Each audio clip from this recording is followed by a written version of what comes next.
Good morning, doctor. Good evening.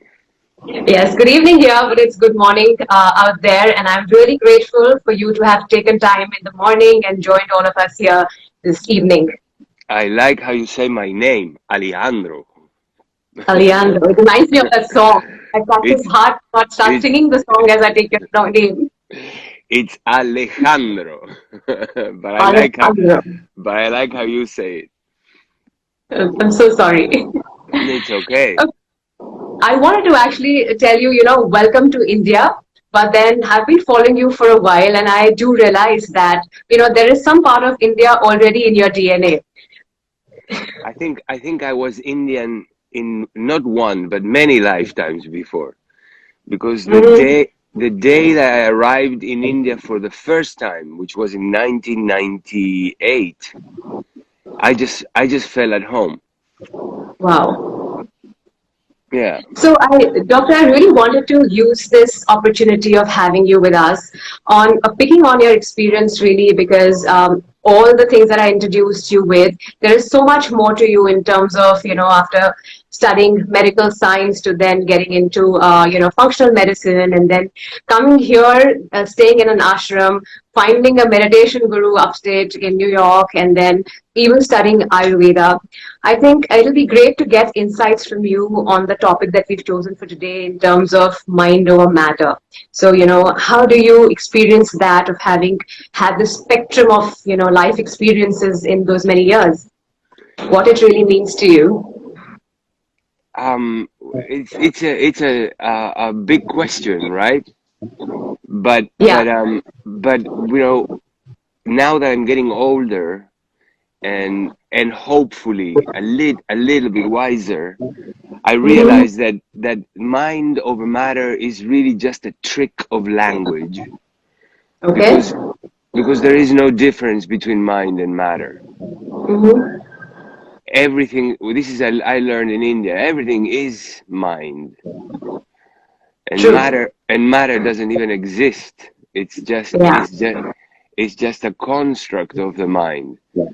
So yeah, and I've heard a little bit of your announcements and how you brought up this subject related to fasting in order to increase your willpower, right? That's right. but I believe that the secret is not really thinking about it in terms of mind over matter. It's more, for me, it's more about mind being present. So Right. because when you are present, the inevitable consequence is that you will learn, for example, how to distinguish between the different body sensations, many of which we call hunger erroneously, right? So Right. but if we have a body sensation that we call hunger, then we are automatically going to want to eat, right? Eat. Right. We're deceiving So ourselves. yeah, for me at this time in my life, the secret is being present. I do hear you talk a lot about, mind, body, soul in terms of higher conscious states and how it impacts health. But I thought before we get down a little bit more philosophical, for to ease it to help followers here to understand how important, like you already mentioned, it's not about willpower, it's about being present. But to be moving from a non holistic and healthy lifestyle to a lifestyle which is more holistic towards your well being, where does one start? Isn't willpower then important to do these small, small steps and then get there to the larger objective of living healthy or being conscious? It's a really good question, right? And I don't have a pre-formed answer for that Yeah, how do because you look at because it? because in a way, we all think that we are awake and making decisions, right? But the reality is more like we're all asleep and everything is just happening, right? So Very well said. everybody starts from a different point. For me, for me, I had to get really, really, really sick, and then turn to my colleagues in Western medicine in the hospitals, and being prescribed 7 pills 3 times a day just in order to function. And because that did not make sense to me, that's what really catapulted my search for a different answer.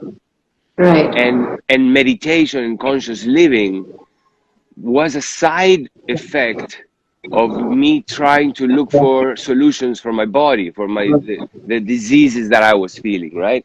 But Mm-hmm. eventually I understood that many of it, or most of it, was really coming from my interpretation, my way of where I was putting my attention, right? Which was never really in the present. It was always in the past, making me sad, or in the future, making me anxious. Right. So So for when you really everybody, have, for everybody, the search is different, and I understand that there are a lot of people that are, in their homes, not feeling well, and then they say, okay, what can I do, right?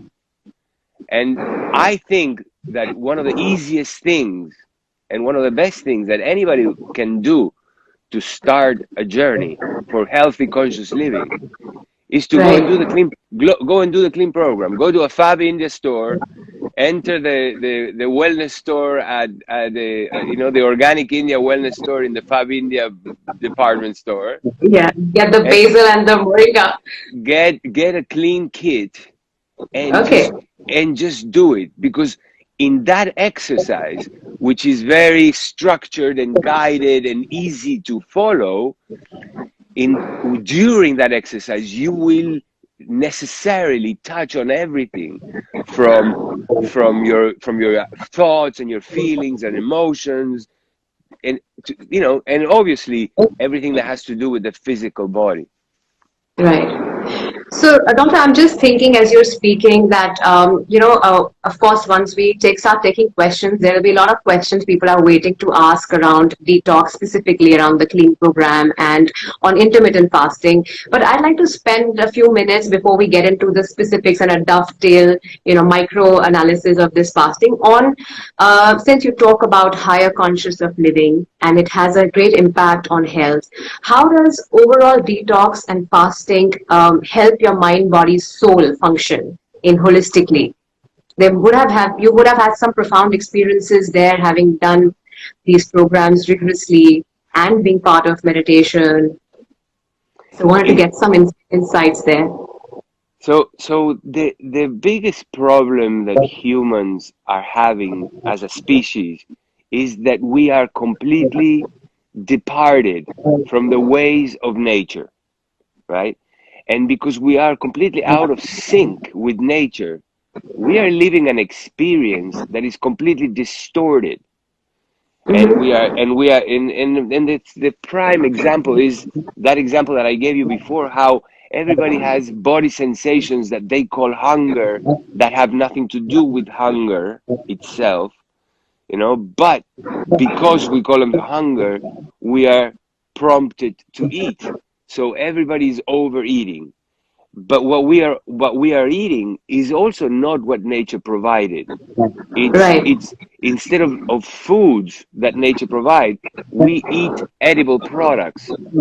We grab the foods, and that becomes one of the ingredients of these edible products, right? Because real foods don't have ingredients; they are the ingredients.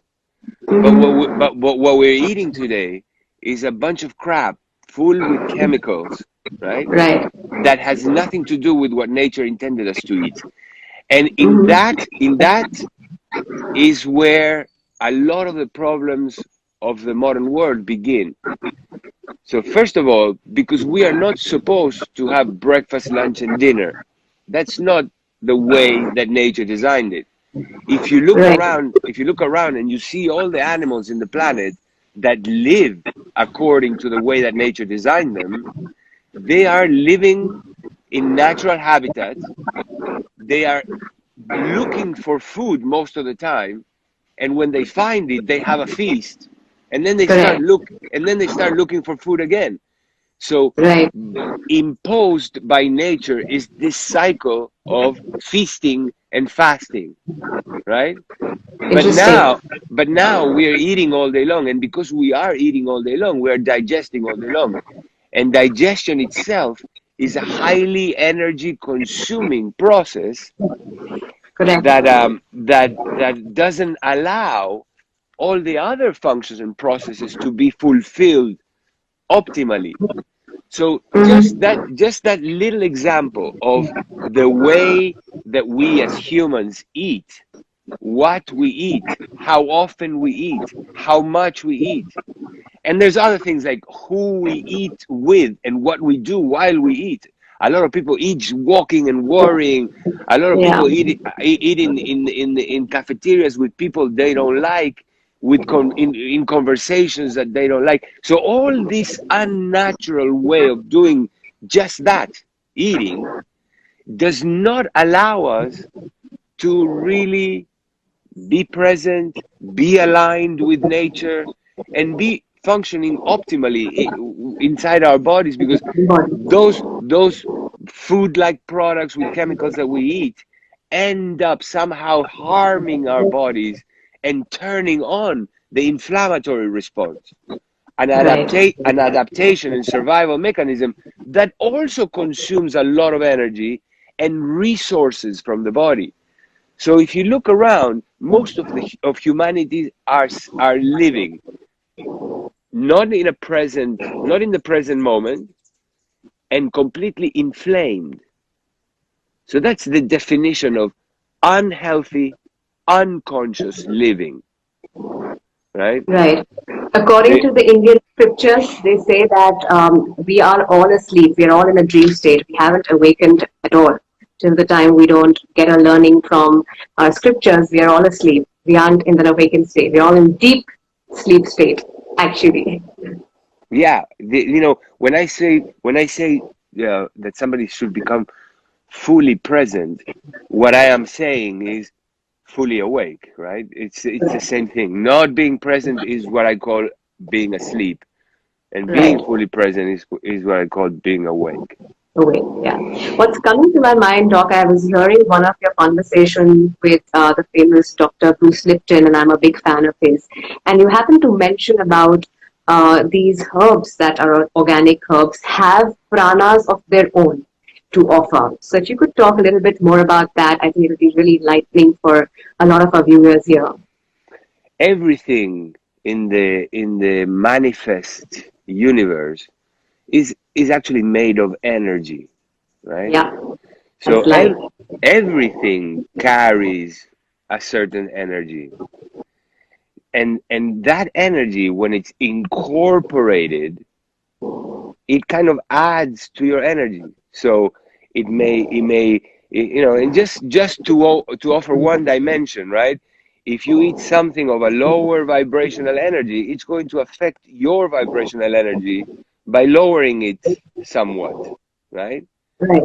And if you eat something of a higher vibrational energy, it'll affect you in that way too, right? Mhm. So the intelligent energy, I mean, all energy is intelligent, but the energy of living beings has maybe a higher level of intelligence than non-living things, right? and Correct. and and when that intelligent energy, right, then in India is called prana, Right. enters your body, not only the molecules of the plant, not only the nutrients of the plant will affect you. Yes, moringa has vitamin A, vitamin C. Amla has a lot of vitamin C, right?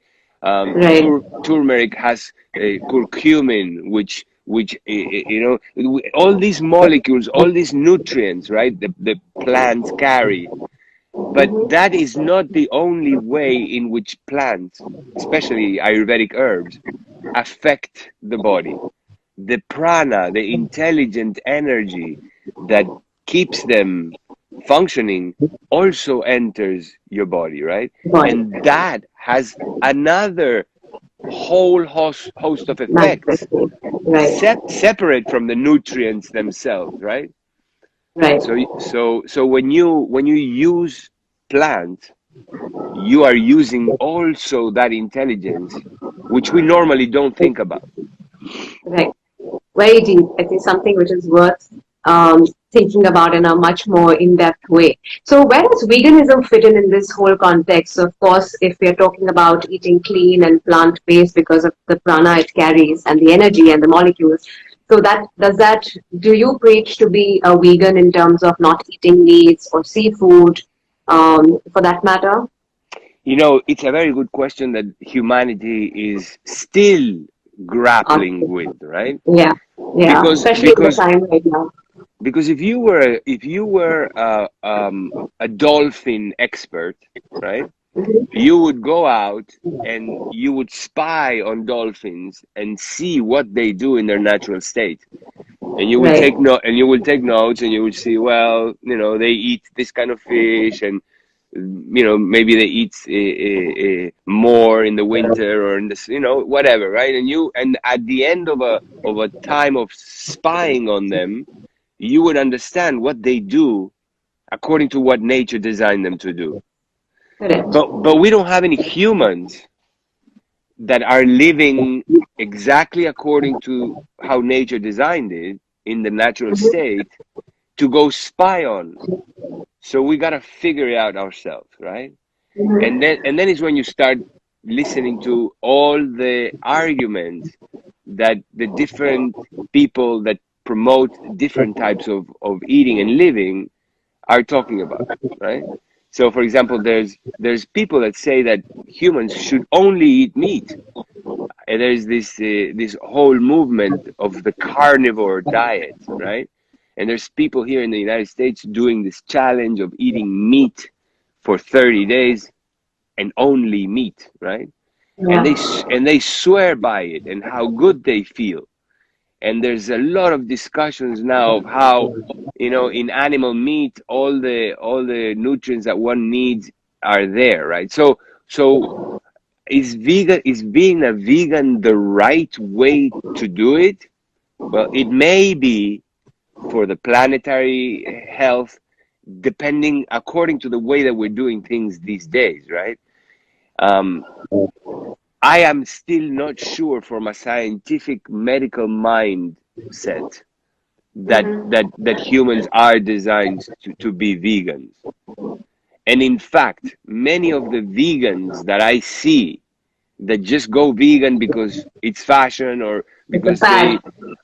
they love animals and they don't want to kill animals, and they want to be, like the Buddhists, respecting all life, and Yeah. which is great. But I don't see the majority of them staying healthy for a long time. One time. My They little ideology around veganism, like I'm mostly plant-based, but I do eat seafood and sometimes even meats, but very, very, moderately. But my whole philosophy around veganism is that how nature is designed, or how the world is created by the larger power, the pure consciousness. It's an ecosystem where to maintain balance, everybody is preying on everyone. So eating plants, we breaking plants and eating, but one man prays is the other man's food. So, to maintain a balance in the diversity, there is a tiger preying on a deer and a deer preying on another animal, and so on and so forth. And that's how the ecology is maintained. exactly. And if you see in nature animals of prey that eat other animals, don't eat that often. If you look at panda bears eat True. mostly bamboo. And then They are, hibernating. but when they are not hibernating, they eat all day long, sometimes all day and all night long, because they to get, first of all, bamboo is widely abundant and available. Second of Mm-hmm. all, to get all the calories and nutrients from bamboo, they need to eat a lot, right? But lions and tigers eat once a week, Right? because they, first of all, they have to catch it. They have to catch the gazelle, or the zebra, or whatever it is. You have to work hard for You it. know, they, yeah, they have to find it. They have to catch it. So you see them. I just watched a movie, a nature movie, seven planets or something like this, right? And they showed a mama tiger with her cubs for looking for food, and it took her like a whole week to find it, right? So even if humans are designed to eat meat, which is something that I am not 100% sure about, but No, yeah. I've heard many convincing arguments. Then it would be maybe once a week or once every 2 weeks. We would be, according to nature, designed to eat mostly plants. Right, because I hear Ayurvedic practitioners say that it takes more than 72 hours for our system to digest meat that we eat Yeah, in our digestive system. yeah, Yeah. yeah. And even if we are designed by nature to eat meat, not only we would eat it very seldom, but also we would be fasting intermittently. So if you are eating meat every day, I think that is definitely not the way of nature. Right. So now let's talk a little bit about biodiversity. So, there are so many species available and there are so many nutrients available in all the different kind of fruits, vegetables in terms of rainbow colors. So when we talk about biodiversity, it is primarily again plant-based, or are we talking beyond that? Biodiversity is the way that nature is trying to exist, right? There were five Mm-hmm. extinctions. There were five extinctions in this planet in different eras, right? And after Right. each extinction, which wiped out 97% of life on Earth, nature exploded again. And how did life explode again? In the most biodiverse way that you can imagine. I'm sitting here and I'm looking at so many different species of plants and birds and bugs in just in my garden. It's incredible. So Right. biodiversity is what nature is constantly trying to do. So life in itself is a biodiverse a phenomenon, right? And Correct. it's what nature is trying to do, and it's what keeps the balance of nature, right? And that True. that as above, so below. That reflects in also our own bodies, right? Because look at our bodies; it's so biodiverse. Look at all the different hair and skin and eyes and teeth and muscles and bones, and how much diversity or cellular diversity we have. And then you look at the molecules and you see that there's vitamins and minerals and proteins and carbohydrates and fat, also very biodiverse, right? So that intestinal flora, and and you see that the intestinal flora is also depending on biodiversity in order to be healthy and strong. So biodiversity is the name of the game. Biodiversity Mm-hmm. biodiversity is what's happening with nature, what nature is trying to do, and it's how nature feels at its best. Yeah, So we are so made of the five main elements, aren't we? The five subtle elements, then becoming 24 elements comprising of all the minerals, etc., that's available in the universe is what's inside us as well. yeah, so you have to respect that principle of nature in order to be in harmony with nature, and which translates into a healthier life. Right. So one of the principles that in what that means is that we should be eating a really biodiverse diet. And in terms of plants, as many species and colors as possible is the rule to follow. So Okay. the more species and colors of plants you eat, the more chances that you're going to have a biodiverse intestinal flora and a resilient immune system. So to answer the question that I asked, that biodiversity is mostly including more species of plant in the diet and respecting the correlation between the biodiversity outside and within us, but not necessarily having other species which are from the sea or from the skies or from the meat land. Well, that's a question that I still haven't answered for myself. And you know, my partner and the founder of Organic India, Bharat Mitra, would probably not like that I leave the door open to eating meat, because he's a vegan, and you know, one of the principles of healthy conscious living is being a vegan, right? But scientifically, I'm not convinced that is the case. Now, yes, the best way for most people on Earth at this time, if what they want is to get healthy and to have the most chances of survival as a species, the Mm-hmm. the basic principle is eat the rainbow, and in terms mostly of plants, eat as many species and as many colors as you can. Okay. And what about seafood, doctor? Seafood.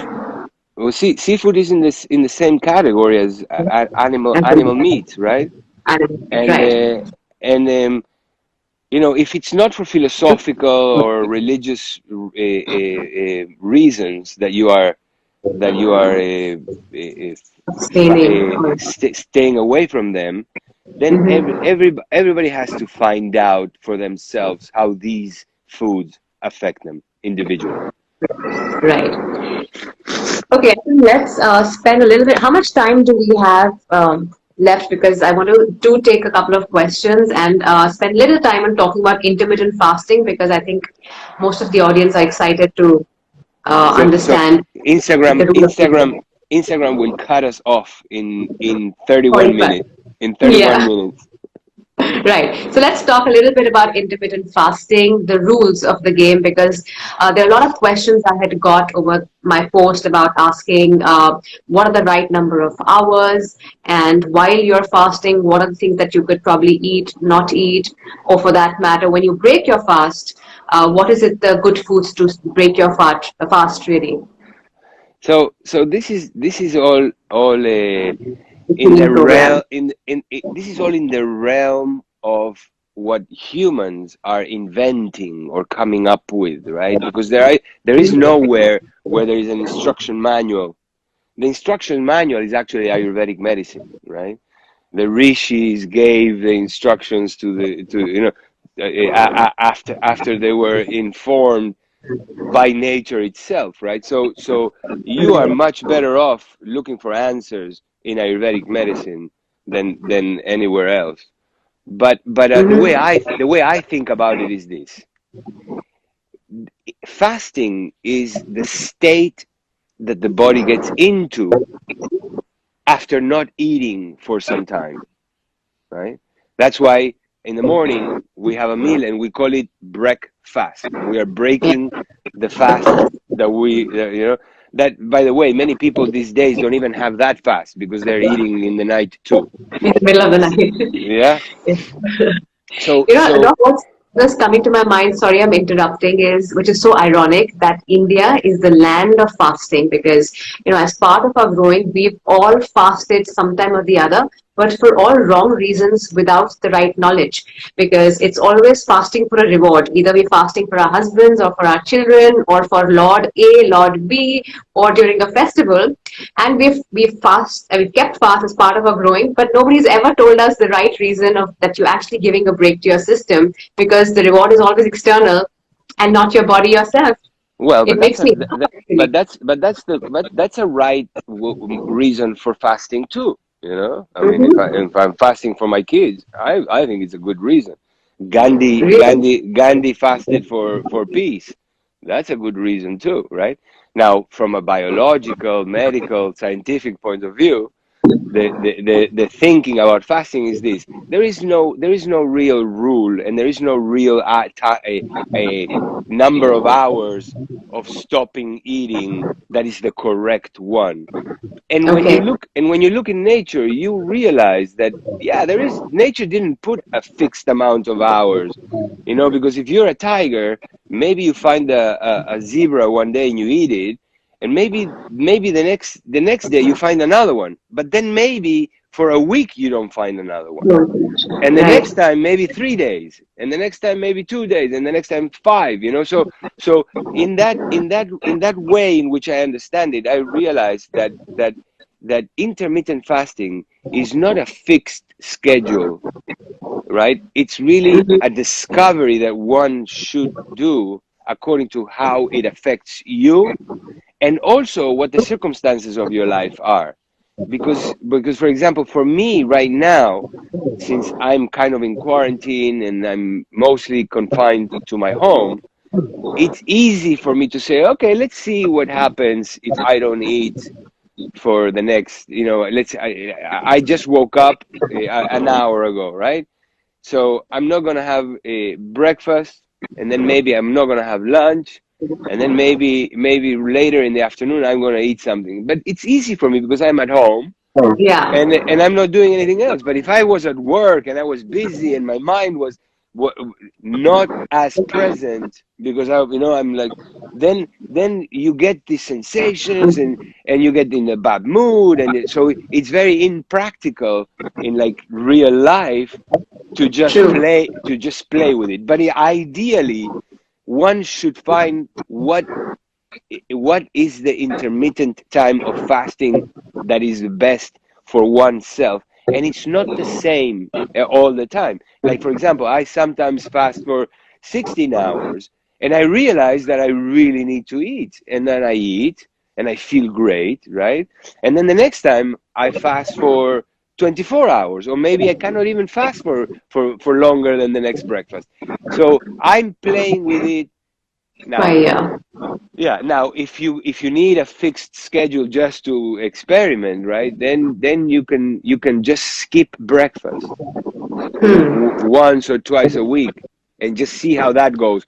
Or skip dinner, even better, because you go to sleep already having your digestion of your lunch done, and then your sleep is going to be deeper. And this is a subject that everybody should be experimenting themselves and finding the Exactly. right formula for each person. Right. The fine tuning, as they say it. So I've got someone asking here that they say that your last meal ideally should be around the sunset or before the sunset, and then after that you should probably stop eating and give your digestive system a rest.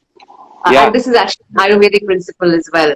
yes, this is an Ayurvedic principle, and the reason why this is so true is because digestion, first of all, keeps your body working, right? It's an expenditure of energy. You know how after a big meal, the only thing that you can do is kind of like fall asleep, Your eyelids because are falling.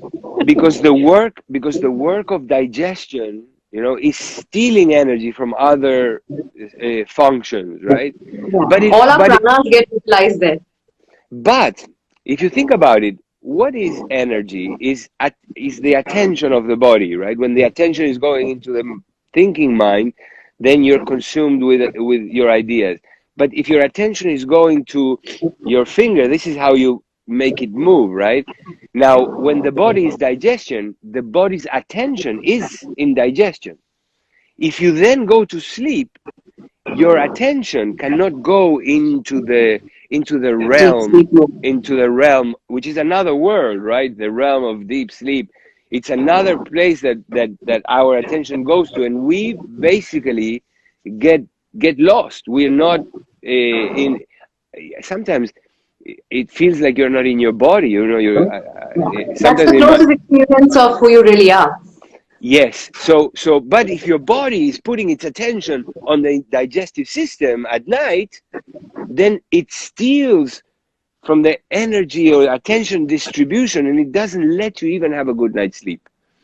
So, Right. so most people that do intermittent fasting, and people that do the clean program, they realize that one of the greatest benefits they get is a much better restful sleep, a much deeper sleep every night, since the body is not busy, not only not digesting, but also not mounting inflammatory responses to whatever crap it is that you're eating, right? Right. Okay, so if we were figuring out our respective hours of fasting, whether it's breaking the breakfast or skipping dinner, is there any rule again to the game of what do you break your fast with after maybe 16 hours or 12 hours, whatever works for your body, the right foods to then eat? That's also a really good question, because I've been thinking about this for a long time, right? Because a lot of the books that I read about fasting and intermittent fasting, they say that you have to break your fast with a slowly and gently, and But when I see animals in the wild, they've been fasting and they're starving. They kill an animal and they start eating and they have a feast, and they have a Please. feast with. So I am not that sure that it's so important to eat lightly and you break your fast lightly. I think that the most important thing is really trying to, when you break your fast, to be as present as possible, to chew well, and not just dump the food and see how you feel later, but see how you feel after each bite. Just take your time, feel your body, and I think that that's the best Mindful way. eating. That's the best way to break a fast, as opposed to just, you're breaking a fast, you're gorging, whether it's with just juices or with a heavy meal. It doesn't really matter. Okay. So you have to figure out your fine best tuning. So is it, doctor, a myth or is it a fact that intermittent fasting helps you lose weight? If we are planning to do intermittent fasting to lose weight, are we using it for the right objectives, or is the main idea giving your digestive system a break and that should be the focus? Well, who can say and judge that about other people? What is wanting to lose weight a crime, or a sin, or a superficial thing? Not really, right? So I don't think that there's the wrong reason to do intermittent fasting if you do it just to lose weight, because inevitably you're going to reap the other benefits as well. So there was a famous guru in India that would say, "I give people what they want in the hope that one day they will want what I really have to give them." And with intermittent fasting, or with anything that you do for your health, it's the same. I don't care. People come and say, "I just want to lose weight. I don't care about anything else." I say, "Great, come, I'll help you."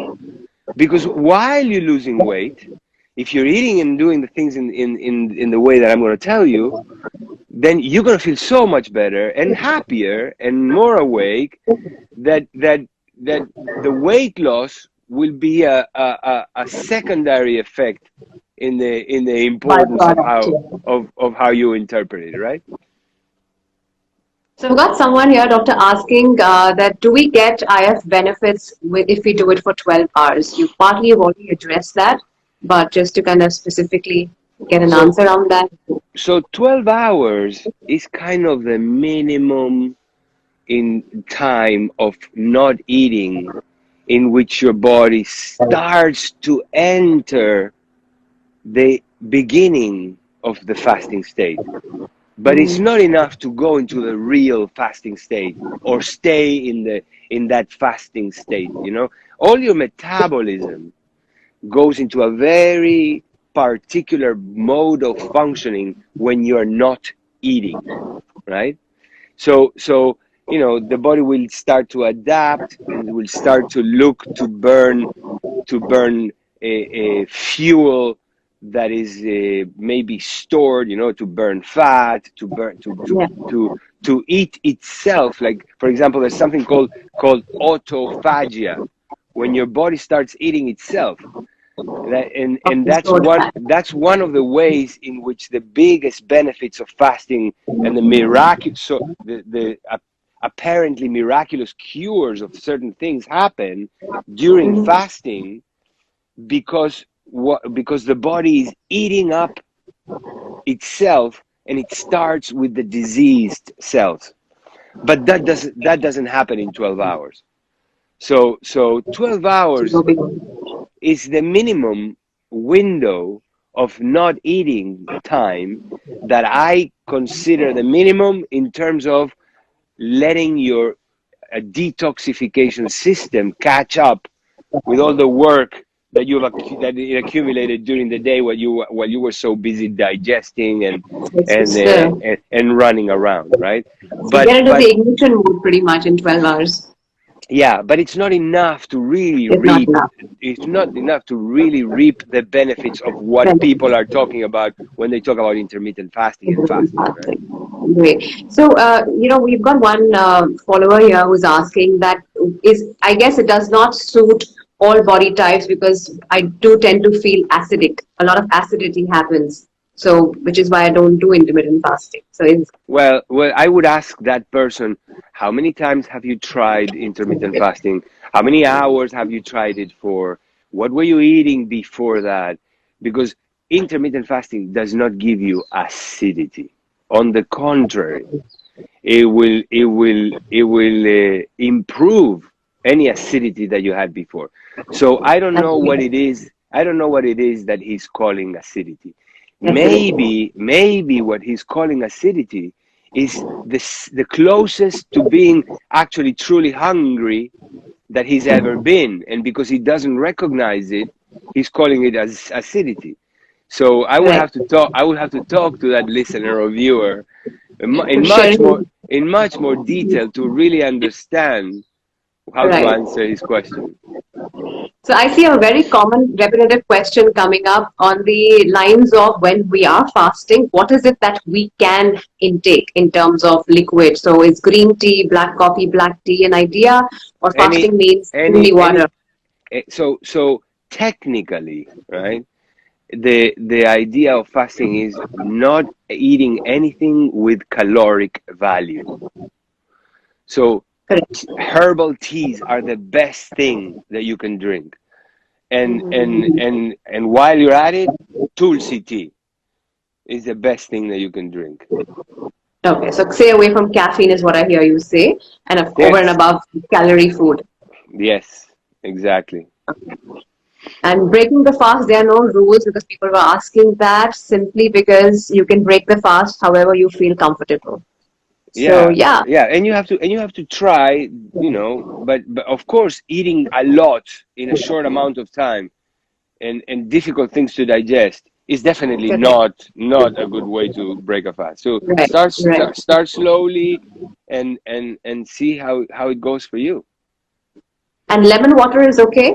Lemon water is great, not It's the okay. alkalizer, right? Yeah, Yes, it's a really good thing great to to alkalizer. to drink. I have one question. 1 second, doc. Sorry. How do you get it? Okay, how many days in a week is a good idea to, if you get on, like for example, your books talk about 21 days.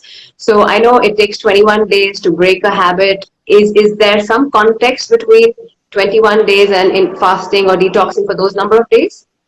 The 21 days that I chose for the clean program is for mainly for the reason that you are talking about. That it takes 21 days to break a habit. But I'm not just talking about, the habit of the desire to eat or the habit of doing this or that. I'm talking about even about cellular habits. You know, your cells Yeah. have a habit. Like, for example, if you're giving them simple sugar, sucrose, table sugar in sodas or candy or whatever, and you're doing it regularly, your body will develop a habit of responding to that in a The certain cellular way. memory, that's Yeah, what we call it, right? The yeah. cellular memory. Hmm. Well, yes, it includes cellular memory, but the body will create a habit of responding to that, right? And then when you don't give that, the body will complain about it, Pray for it. yeah, and complain. Hmm. And when I say complain, you won't feel as good as you could, So those habits takes 21 days to break. Which is why I thought mind over matter was a good idea, because you have to rise above your physical cravings and environment out of your body to get down to be even doing the intermittent fasting, for that matter, for beginners. Like, I have personally done it for like 10, 12 days in a row with just diluted juices and doing the colonics with it. But that was under the guidance of a resort that I went to. So it really, that was when first time I realized that how much we eat and we don't give our system a break. And this whole ideology that it was a fad rather, that after every 2 hours you need to eat something to keep your system going, was a complete trashing out the window kind of ideology. In India now, you guys are going to be so lucky because we are working with a really amazing guru, Anand Mehrotra, in his ashram Sattva Okay. in Rishikesh, which we will um, in which we will host people that come from anywhere, from all over the world, to do the clean program and to ask all these questions, but not only from a medical point of view, but also from a yogic point of view, right? Yogi So point of view. this Right. is this is going to be a really interesting thing when we open. Collaboration. Yeah, we're in the middle now of training everybody, and everybody there is trying it Wow. themselves. So this is going to be a really interesting, because many of the questions that you are asking are yogic questions, right? So to mix yoga with cleansing, Cleansing. detox, intermittent fasting, that's going to be incredible. Yeah. So, one interesting question is intermittent fasting or fasting of any kind suggested for people with chronic diseases? And I'm not talking about maybe cancer, but even things like diabetes and hypertension. Does it aid, facilitate, or is it a no? Oh, Or has it been done? it's incredibly helpful, and there's plenty of studies now that back scientifically this idea that intermittent fasting is really good for health. Yeah, Mm-hmm. listen, fasting has been used for thousands of years, not only for religious and Excuse me. spiritual not only for religious and spiritual reasons, but also for Right. bodily health issues. And in Europe and in Russia, there's even centers where people go to fast, and they get healed of all kinds of diseases, from cancer to diabetes, to high blood pressure, to cardiovascular diseases, to autoimmune problems, right? There is nothing like giving the body a rest, especially within its digestion system. Nothing like it to allow the healing forces to turn on and really increase their strength of activity, right? Just like you can't really go to sleep deep while your body is digesting, the healing forces cannot turn on really intensely if you're always digesting. Correct. Because your pranas are getting utilized in the lower part of the body, and to have any kind of spiritual or blissful experience, you have to get your pranas up right at the top of the center to be feeling ecstatic or blissful, is what I understand from the chakra meditation. That's very well said. Yeah. Okay, last closing question for you, and it's not a question. It's you've had experiences starting from medicine on one side and functional medicine on the other. Then there is meditation, and there is knowing and going deeper inside your own body. What was the most profound learning, if at all there was, that you'd like to share? That's close to your heart, which defines today who you really are. I told you, when I moved to Uruguay, from Uruguay to New York, and I started doing my training in these busy hospitals, and started getting sick, and started being depressed, and experiencing allergies and difficulty digesting, irritable bowel syndrome, you name it. I was in a bad shape, and that's when somebody actually, I found the concept of meditation in a book. just searching for a different book. This book fell in my hands, opened up in the page of meditation, and in that page, I remember what it said was something like this: the practice of meditation is that one through which you will be able to calm down that broken radio, repetitive, negative stream of thoughts that most people are having unconsciously these days. You will be able to slow that down and even stop it. And I thought, wow, this is really what I'm looking for. So I started looking for a teacher, and it wasn't until a while later that I was taken to an ashram upstate New York to meet this guru. Her name is Swami Chidvilas Ananda, better known as Guru Mai. Mm-hmm. Have you heard of her? Yes, I've heard of her. Okay, so basically, I had an encounter with her in a corridor in the ashram, and she slapped my chest.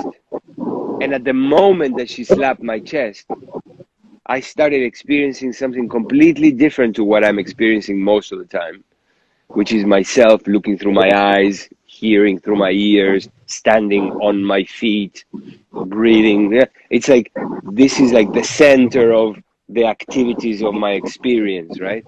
But the moment that she slapped my chest, that completely changed. And the experience that I was having was not of me looking through my eyes. There was no me. There was no eyes. Like There an was out of body experience. there was not even looking. Everything melded into one unified experience in which looking, listening, thinking, it was all happening from nowhere and from everywhere, right? And but the most incredible thing was the way I felt, which is what I understand now as bliss. And ever since I had that encounter, that state, that the promise of the possibility of living in that state all the time is what guides me. Right. Beautiful. Yeah. Beautiful. Yeah.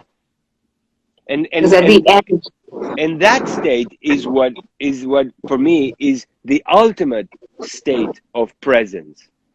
correct. Because what I realize is that is what was like the maximum expression of just being present, right? And that I think is a possibility for everybody. So that's what I'm looking for, and that's what guides my everything else I do on the side, you know. I help people with their health. I raise my kids. But really, what That's the your north, true mission in my life. yeah, the north of my, because I realize that the more present I am, the better I can help people. The more the happier my kids are, And the more joyous you feel. and the more joyous I feel. You feel. So we'll end at that. It has been a very insightful, great, all-round experience of having spoken about various things within the, realm of eating, fasting, and spirituality as well. So thank you so much, Doctor, for your time, and it was great having you over, and I'm highly, highly, highly grateful. My pleasure, and let's all get together with your listeners in Mumbai when the flights open. Yes, you can be my guest anytime. Great. Thank you, Doctor. Thank you. So Bye. nice talking to you. Same here. Thank you.